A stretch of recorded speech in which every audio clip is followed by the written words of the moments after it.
Arkadaşlar merhaba. Üst kattaki konuyu 18 milim her malzemenin tüm mekanizmasını anlattım. Bakın burada alüminyumları kestiğimiz makineler var. Açılar 180-360 olarak. Şimdi dön böyle baştan gel böyle.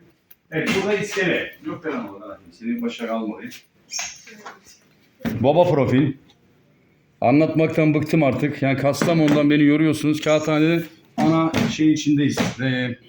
Baskı atölyemizin 18 milim kanal üstüne gelen pneumatik tuş ağacı 18 milim. Yormayın beni. Piyasa fiyatını zaten biliyorsunuz. Bir Arap saçı durumuna girdim ben. Yapmayın ne olur. Yani bizim verdiğimiz fiyatlar 9200, 9200, 9400, 9500 gibi piyasada zaten bu fiyatlar yok. Bir de pazarlık yapıyorsunuz. Ne olur yapmayın. Alan burası. Üstteki videoda bazı içeriği anlattım size. Bu bir iskelet. İskeletin üstüne plywood gelecek. Ve size kullanmanız için ömür boyu bir malzeme üretilecek. Sevgiler, saygılar.